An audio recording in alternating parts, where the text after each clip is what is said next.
आज Doubtnut app download करें। Doubtnut पर अपने सभी गणित, रसायन विज्ञान, भौतिक विज्ञान और जीव विज्ञान के डाउट्स का करो सफाया। बस प्रश्न की फोटो खींचो, एक ही प्रश्न को क्रॉप करो और तुरंत वीडियो सोल्यूशन पाओ। अभी डाउनलोड करें। प्रस्तुत प्रश्न में दिया हुआ है कि एक समरूप छड़ जिसका द्रव्यमान m है और पृष्ठ का क्षेत्रफल a तथा लंबाई प्रारंभिक रूप से l है, इसके एक सिरे को क्लैंप कर ऊर्ध्वाधर स्थिति में लटकाया गया है। यदि इस छड़ के पदार्थ का यंग मापांक या यंग गुणांक का मान y हो, तब अपने ही भार के कारण छड़ की लंबाई में वृद्धि कितनी होगी, इसे हमें प्राप्त करना है।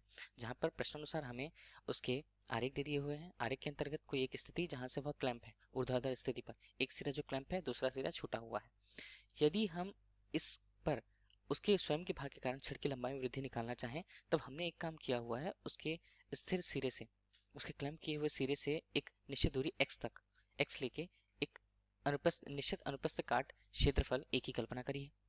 अब उस पर लगने वाले बल की तुलना हम इस प्रकार करेंगे। चूंकि यहाँ पर हम उसके भार की तुलना करते हैं, पूरे छड़ का भार प्रारंभिक रूप से चूंकि m था और उस स्थिति पर उसकी लंबाई l थी। चूंकि अब हमने x दूरी पर कुछ एक अनुप्रस्थ काट क्षेत्रफल ले लिया है जिसका द्रव्यमान हमें ज्ञात करना है, उसे m डैश मानते हैं। चूंकि उसकी दूरी बचे हुए हिस्से के अनुसार l ऋण x है, तब हमें यदि नई द्रव्यमान प्राप्त करने हैं, तब नए द्रव्यमान का मान m अनुपात l ऋण x प्राप्त होगा। इतना तो प्राप्त हुआ मान। अब हम इसी को भार के रूप में चर्चा करें, तब हम इसे m डैश g बराबर m g अनुपात l ऋण x के रूप में लिख सकते हैं। इतना तो हमने लिख लिया। जहां पर यह भार हमें छड़ के नीचे का हिस्सा, नीचे का भार जो हमने यहाँ पर मान रखा है, वह भार जिसे हमने यहाँ पर m डैश g से प्रदर्शित किया है, इस भार को प्रदर्शित करता है जो नीचे का भार है।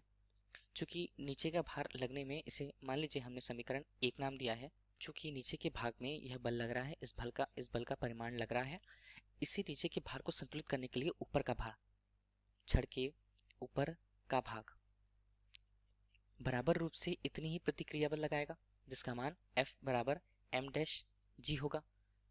इस प्रकार हम संतुलन की स्थिति प्राप्त कर पाएंगे। अब संतुलन की स्थिति में उसके भार के कारण हमें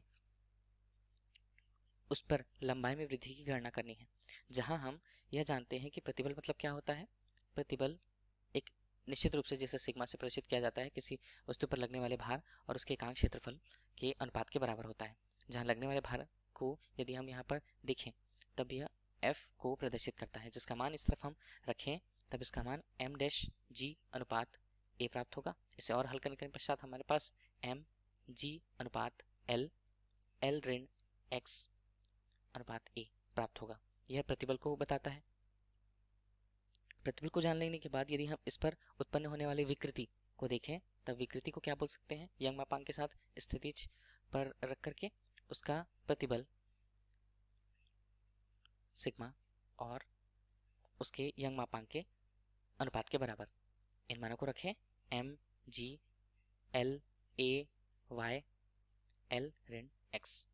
यह मान हमें प्राप्त हुआ विकृति के रूप में, जिसे हम चाहे तो समीकरण 2 नाम दे दें। विकृति E को संदर्भित कर रहा है।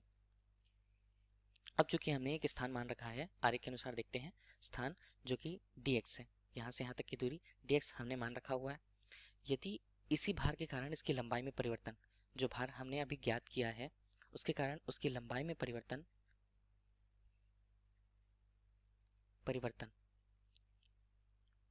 सूक्ष्म रूप से होगा। सूक्ष्म रूप से इसे डेल x से प्रदर्शित करेंगे।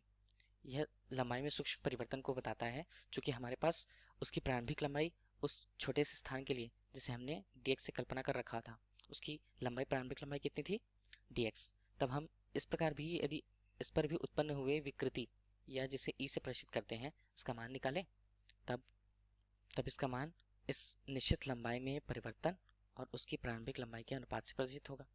इसे भी समीकरण 3 यदि हम नाम देते, तब समीकरण 3 और समीकरण 2 से हम देखें, तो विकृति के मान को हम बराबर करते हैं, जहां डेल्टा x का मान dx के अनुपात से m g l a y l ऋण x से इसके मान को प्रदर्शित करते हैं। जहां यदि हमें इस स्मॉल या छोटे से सूक्ष्म लंबाई परिवर्तन को निकालना है, तब इसे पक्षांतरित करके l ऋण x dx अनुपात पर नीचे मान l a y से प्रदर्शित करते हैं। चूंकि हमने एक छोटी सी स्थान पर लंबाई में परिवर्तन को निकाल लिया, अभी यही लंबाई में परिवर्तन का मान हमें पूरे लंबाई पर निकालना है। पूरे लंबाई अर्थात 0 से लेकर के इस पूरे लंबाई l तक हमें इसका मान निकालना है। तब हम इसे लंबाई में वृद्धि को